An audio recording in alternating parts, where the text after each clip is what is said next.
네, 안녕하세요. 네, 안녕하세요. 네, 오늘도 스마트 건강 도시 이철주 대표님을 모시고 인터뷰를 진행해 보겠습니다.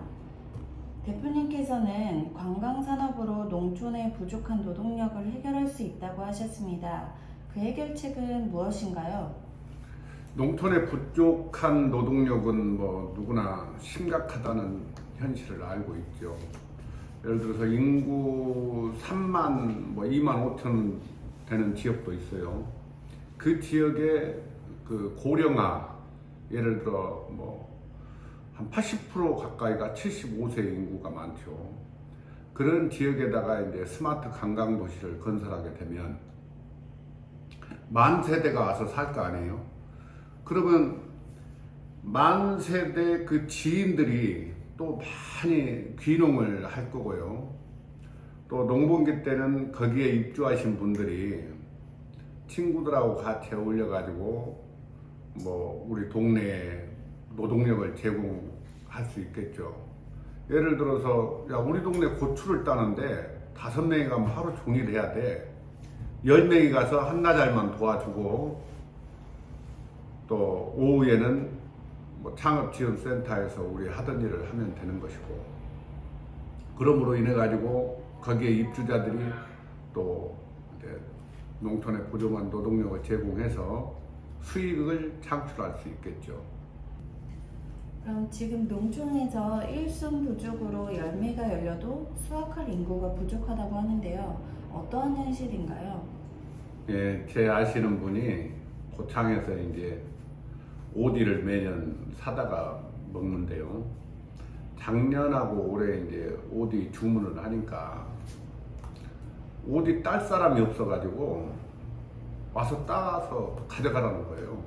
왜 그러냐? 그럼 전번에는 어떻게 탔냐 하니까 그때는 이제 코로나 이전이어서 외국인 근로자들이 좀 여유가 있었는데 코로나 이후에는 외국인 근로자 수가 많이 줄었나 봐요. 그래서 과일이 열렸는데도 어떻게 생산할 사람이 없는 거죠. 이게 보통 문제가 아닙니다. 고령화는 더욱더 심각해지고 정부에서 빨리 관광 산업으로 우리나라 농촌을 살려야 됩니다. 귀농하신 분들이 다시 도시로 귀환하는 경우가 많다고 들었습니다. 그 원인은 무엇인가요? 정부나 지자체가 귀농 정책을 수십 년 동안 하고 있는데요. 정부는 등 떠밀고 지자체는 어서 오십시오 하는데 몇 년 전에 그런 일이 있었죠. 농가 부채가 너무 심각해가지고 농가 부채를 한번 정부에서 탕감해 준 적도 있죠. 근데 도시 생활했던 사람이 귀농을 해가지고 농촌에서 수익을 낸다는 게 쉬운 일은 아니죠. 예를 들어 TV에 성공하신 분들이 한 번씩 이제 소개가 되는데 그런 분들은 이제 배경도 좋았을 것이고 또 만에 한 명 정도가 성공을 한 것이고요.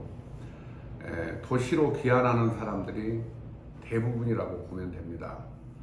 얼마 전에 이제 뉴스를 한번 보니까 사람 없어서 난리인데 귀농인에게 동네 발전기금을 또 요구하는 그런 황당한 이장님들이 있어가지고 뉴스에 나온 적이 있어요. 그 영상을 한번 참고해 주시면 좋겠습니다. 인구 소멸을 막기 위해서 전남의 각 지자체마다 다양한 정책으로 귀농귀촌인들을 유인하고 있습니다. 그런데 일부 마을에서 귀농귀촌하려는 사람들에게 마을 발전 기금을 내라고 요구해서 갈등을 빚고 있는데요. 이 마을 발전 기금으로 요구한 돈이 300만 원에서 많게는 1,000만 원에 이른다고 합니다. 고흥군에서 일어난 사례를 정기룡 기자가 취재했습니다. 경기도 남양주에서 사는 70대 권모 씨. 최근 고흥에 귀촌하기 위해 농어촌 마을 10여 곳을 돌아다니다 일부 이장들한테 황당한 말을 들었습니다. 마을에 들어오려면 별도의 발전기금을 내야 한다는 겁니다. 적게는 300만 원에서 많게는 1,000만 원 가까이 요구받았습니다. 터무니없는 거죠. 이거 국세도 아니고 지방세도 아니고 주민세도 아니고 뭡니까? 들어가면서 돈 세금 내고 들어가야 돼요? 이에 대해 해당 이장들은 마을회관 관리비와 이웃돕기 성금 등 공통경비를 마련하기 위해 귀농 귀촌인들로부터 마을 발전 기금을 걷는다고 말했습니다. 또 오래된 관행이라고 덧붙였습니다. 하지만 고흥 지역은 지속적으로 인구가 줄어서 전남의 대표적 인구 소멸 고위험군으로 분류되는 곳입니다. 고흥군은 인구 1명이 아쉬운 상황에서 귀농 귀촌 인구 유치에 악영향을 주지 않을지 걱정합니다.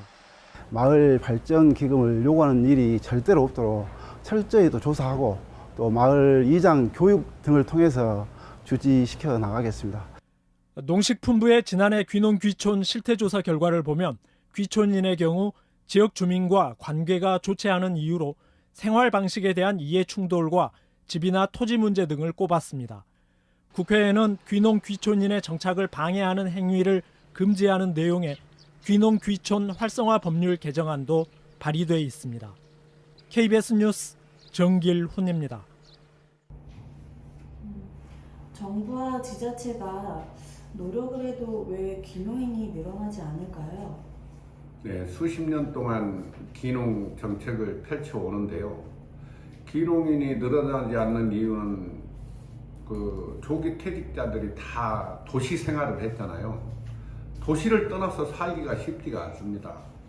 그래서 만세대가 거주하는 스마트 관광 도시를 통해서 그분들이 또 귀농인으로 활동할 수 있도록 지자체나 정부가 또 힘써주면 되는 것이고요.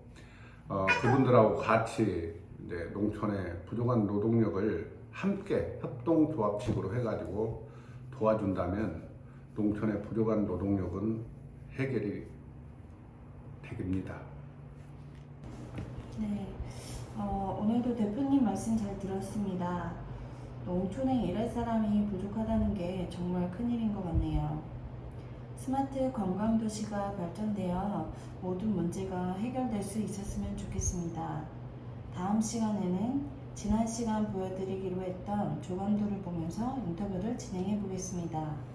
감사합니다.